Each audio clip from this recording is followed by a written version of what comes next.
Bonjour à tous, j'espère que vous allez excellemment bien. Aujourd'hui, on se retrouve pour faire la présentation du troisième groupe de cette Coupe du Monde 2023, le groupe C. On va revenir un petit peu sur les différents matchs, les différentes équipes qui sont les favoris, qui sont les outsiders dans ce groupe C, qui est un groupe assez homogène, il faut bien le dire, avec tout est un petit peu possible dans ce groupe C. N'hésitez pas à vous abonner à la chaîne, à réagir dans les commentaires, à mettre un pouce bleu, à partager la vidéo sur les réseaux sociaux, notamment auprès de vos proches si vous pensez que ça peut les intéresser. Dans les commentaires, n'hésitez pas à me dire qui vous voyez se qualifier, qui vous voyez ne pas se qualifier, quelle équipe sera en difficulté, votre avis sur ce groupe C.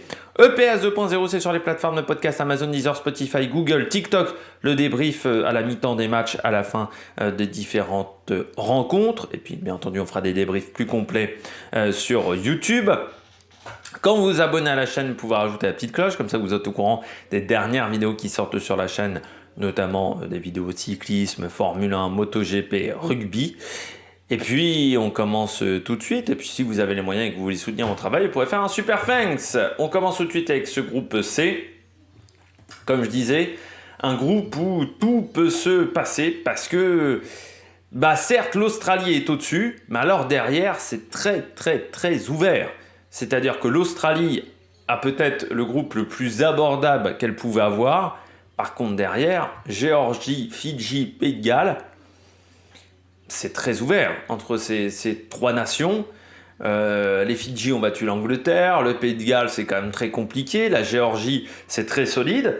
Donc ça va nous donner une bagarre pour la deuxième place qui va être très intéressante dans cette compétition. On commence tout de suite avec la première équipe, c'est l'Australie. L'Australie qui semble favorite dans ce groupe-là. Même si l'équipe d'Australie, c'est quand même pas foufou. Quand on regarde les derniers résultats, c'est vrai que la dernière victoire de l'Australie remonte, il faut bien le dire, au 26 novembre 2022 face au Pays de Galles, où il y avait eu une victoire 39-34, mais vraiment très serrée. Elle avait perdu face à l'Irlande, perdu face à l'Italie, ce qui avait fait un petit peu sensation, perdu face à l'équipe de France. Donc ça avait été une tournée d'automne compliquée avec une seule victoire face à l'Écosse, une victoire face à l'Écosse qui avait été compliquée là également 16-15 et une victoire face au Pays de Galles. Cette équipe depuis a perdu face à l'Afrique du Sud 43-12, face à l'Argentine 34-31, face à la Nouvelle-Zélande 38-7, 23-20 également la deuxième défaite au mois d'août, et puis face à l'équipe de France 41-17, peut-être le match où la France a été le moins en difficulté. Même face aux Fidji, on a peut-être été plus en difficulté que face à cette équipe d'Australie. L'équipe d'Australie, pour moi, va se qualifier. Malgré tout, il faudra augmenter son niveau de jeu parce qu'il pourrait y avoir un arrêt buffet en demi-finale. L'avantage de l'Australie, c'est qu'elle tombe dans un bas de tableau. Cette année, le haut de tableau est plus faible que le bas de tableau. Sur cette Coupe du Monde, le bas de tableau, notamment, vous avez l'Angleterre qui ne met plus un pied devant l'autre.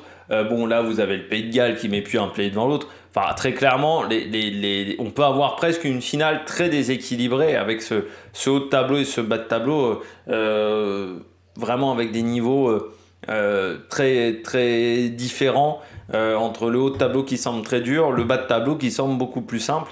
Pas de chance pour la France d'être tombée dans le haut de tableau, parce que là, je peux vous dire qu'avec un groupe comme ça, ça aurait été vraiment l'idéal. Mais l'Australie, il faudra qu'elle fasse attention de vraiment augmenter son niveau de jeu ensuite parce que ça peut être très compliqué pour la suite de sa compétition et l'Australie devra vraiment être plus solide en défense. C'est vrai que défensivement, c'est une équipe qui n'est pas sensationnelle, mais c'est un groupe qui, me semble-t-il, est quand même abordable et je serais très surpris si l'Australie ne finissait pas premier de son groupe. Et elle sait très bien que l'Australie, si elle finit premier de son groupe, j'ai envie de dire que le chemin jusqu'aux demi-finales est plutôt ouvert. Après, c'est en demi-finale où ça peut se complexifier, mais ça te donne un quart de finale également facile parce que le groupe D, c'est pas non plus le groupe le plus difficile de l'histoire en face. On continue avec la deuxième équipe, la Géorgie. C'est solide. La Géorgie, c'est une équipe qui domine, je dirais, l'Europe en dehors du tournoi Destination. C'est une équipe qui a un niveau, je pense pour moi, qui est supérieur notamment à l'Italie et au Pays de Galles. Donc moi je verrais la Géorgie, pourquoi pas se qualifier pour les quarts de finale, parce que c'est une équipe qui, je pense, a les armes pour le faire. Victoire face à la Roumanie, c'était au mois d'août, 56-6. Victoire face aux États-Unis, 22-7. Défaite par contre face à l'Écosse, 6-33, mais sauf que l'Écosse c'est au-dessus du Pays de Galles largement. Dommage pour la Géorgie, c'est de tomber face à l'Australie en premier match. L'avantage c'est qu'elle pourra retrouver la confiance tout de suite avec un match face au Portugal qui arrivera 2 semaines après. Fidji en troisième match, Pays de Galles en dernier match.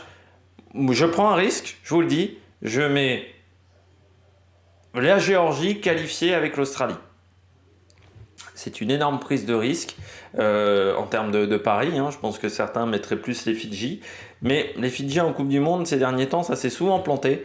La Géorgie en quart pour la suite de la compétition avec cette équipe géorgienne. Mais pour moi, oui, il y a bon, le travail d'avant est très bien réalisé. C'est-à-dire qu'ils maîtrisent les fondamentaux, les Géorgiens. C'est pas hyper spectaculaire, par contre les fondamentaux sont maîtrisés et ce qui fait que c'est une équipe qui sait faire, voilà. Et puis face à une équipe, encore une fois, si elle était tombée face à l'équipe de France, face à l'équipe de Corse, face à l'équipe d'Irlande, pour moi cette équipe de Géorgie aurait été dépassée. Mais bon, le Pays de Galles, ça galope plus des masses. Les Fidji, il y a souvent des erreurs du côté de cette équipe fidjienne. Donc, et puis en plus, elle prendra les Fidji en troisième match. Il faudra voir comment la récupération aura été effectuée pour les Fidji. Donc ça peut être vraiment très intéressant pour la Géorgie. Le Pays de Galles, une équipe qui est en grande difficulté au niveau européen.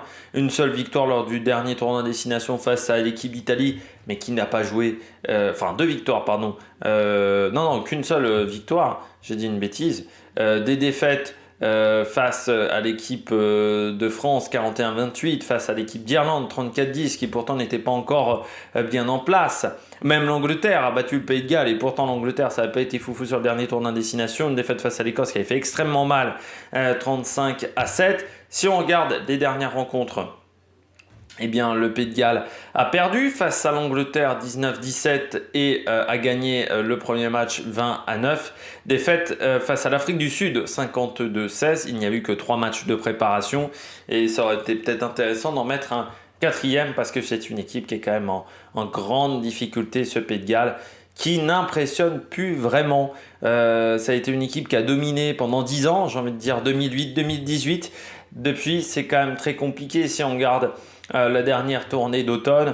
Eh bien, le Pays de Galles avait perdu face à la Géorgie, avait gagné par contre face à l'Argentine et que face à l'Argentine, défaite également face à la Nouvelle-Zélande et face à l'Australie, 55-23 face à la Nouvelle-Zélande et 39-34 face à l'Australie. Il y aura envie de vengeance pour les Gallois, mais sauf que quand tu regardes l'effectif, c'est pauvre, c'est-à-dire que c'est encore une fois, c'est les gloires qui étaient déjà là en 2008, sauf que ça fait depuis 10 ans, 15 ans qu'elles sont en équipe nationale, ces gloires-là. Il n'y a pas de relève.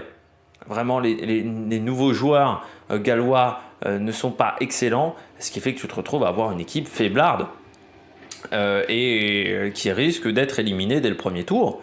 Parce que moi, je ne vois pas cette équipe-là battre la Géorgie et je ne vois pas cette équipe-là battre les Fidji. Donc je pense que cette équipe-là sera éliminée. Pour moi, la qualif, ça a joué entre Géorgie et Fidji. Je ne pense pas que les Gallois aient le niveau pour battre ces deux équipes. On verra sur cette compétition. Premier match, ça sera donc face aux Fidji. Deuxième match face au Portugal. Troisième match face à l'Australie. Et peut-être une finale, un 8e de finale face à la Géorgie en 4 dernières rencontres. Les Fidji. Eh bien, les Fidji, c'est une nation qui progresse, qui a battu l'Angleterre, qui a battu le Japon au mois d'août. Équipe qui domine le Pacifique avec victoire face aux Samoa et aux Tonga en juillet dernier. Victoire face aux Tonga 36-20, face aux Samoa 33-19. Et puis des résultats assez probants ces derniers temps. Une équipe qui s'améliore. Mais je pense que c'est une équipe qui n'est pas encore suffisamment armée pour aller chercher la Géorgie. Il y avait eu une rencontre au mois de novembre 2021 entre ces deux nations et ça s'était fini par un match nul, défaite face au Pays de Galles, mais c'était au mois de novembre 2021, 38-23, et puis victoire face à l'Espagne, mais qui est une équipe qui n'est pas fantastique, cette équipe d'Espagne. Mais encore une fois, c'est l'équipe qui domine le Pacifique et qui est capable de maintenant mettre en difficulté, je pense, des nations en deuxième plan européen. Donc c'est vrai que le match face à la Géorgie sera important. Pas de chance pour eux, c'est que ça sera seulement leur deuxième match. Non, ça sera leur troisième match. Le match face au Pays de Galles, bien entendu. Mais je pense que les Fidji sont capables de battre les Gallois. L'Australie en deuxième match ne sera pas évident. L'avantage, c'est de finir avec le Portugal, donc peut-être d'être au courant des scores des autres adversaires, de pouvoir adapter son match face au Portugal, de tomber face à une équipe du Portugal qui aura 4 matchs dans les pattes, qui sera peut-être un petit peu fatiguée. Ça sera le dernier match de phase de poule, le match face au Fidji-Portugal, pas la meilleure affiche pour finir. Mais oui, ça va être intéressant de voir comment cette équipe fidjienne va se comporter dans cette compétition, parce qu'on n'a pas été tant si facile que ça face à l'équipe de France. Enfin, France-Fidji, ça n'a pas été si facile que ça. Je vais arriver à faire une phrase en français. Et puis on termine avec le Portugal. Bon, cette équipe du Portugal, c'est une nation qui a eu un peu de mal quand même à se qualifier. Elle a dû jouer pas mal de matchs. Tournoi de qualification pour passer du côté du Portugal. Un seul match de préparation, c'était en août face aux États-Unis. Victoire 46-20. Ça va peut-être pas être suffisant pour cette équipe du Portugal, avec là le niveau professionnel des hautes intensités. Elle tombe face au Pays de Galles en premier match, Géorgie ensuite, Australie et Fidji en dernière rencontre. J'ai peur que ça soit compliqué pour cette équipe du Portugal d'aller récupérer des points. Moi, je ciblerai ce match face au Pays de Galles, qui me semble peut-être le match le plus à la portée des Portugais face à une équipe galloise en plein doute. Mais je pense que ça sera compliqué vraiment d'aller récupérer des points pour cette équipe. Dans ce groupe C, c'est une équipe qui est d'un niveau inférieur aux autres, très clairement. On regarde les différents matchs et les différentes chaînes qui diffuseront les matchs de ce groupe C. Australie-Géorgie, ça sera à 18h au Stade de France. Ça sera sur M6. Ça sera samedi 9 septembre. Dans ce groupe C, le Pays de Galles-Fidji, lui, sera diffusé à 21h sur TF1. Ça sera le dimanche 10 septembre. Pays de Galles-Portugal, ça sera samedi 16 septembre en direct sur M6 à 17h45. Le dimanche 17 septembre, Australie-Fidji sur France 2, belle affiche. Ça sera du côté de Geoffroy Guichard à 17h45. Du côté du groupe C, Géorgie-Portugal, ça sera à 14h le 23 septembre sur M6. Il y aura également Pays de Galles-Australie le dimanche 24 septembre sur TF1. Pays de Galles-Australie. On aura aussi Fidji-Géorgie le 30 septembre sur M6 à 17h45. Australie-Portugal à 17h45 sur France 2. Ça sera dimanche 1er octobre. Et puis on finira avec Pays de Galles-Géorgie le 7 octobre. Ça sera sur France 2. Et le match Fidji-Portugal de la poule C sur M6 à 21h le 8 octobre. Ça sera le dernier match de la phase de poule. Eh bien, on se retrouvera nous pour débriefer ces différentes rencontres sur TF1, M6, France 2 et nous on les débriefera sur YouTube et sur TikTok. D'ici là, n'hésitez pas à vous abonner à la chaîne, à réagir dans les commentaires, à mettre un pouce bleu, à mettre la petite cloche, comme ça vous êtes au courant des différentes vidéos sur la Coupe du Monde. Et puis nous, on se retrouvera pour de nouvelles aventures. Allez, ciao ciao sur l'Amérique Production.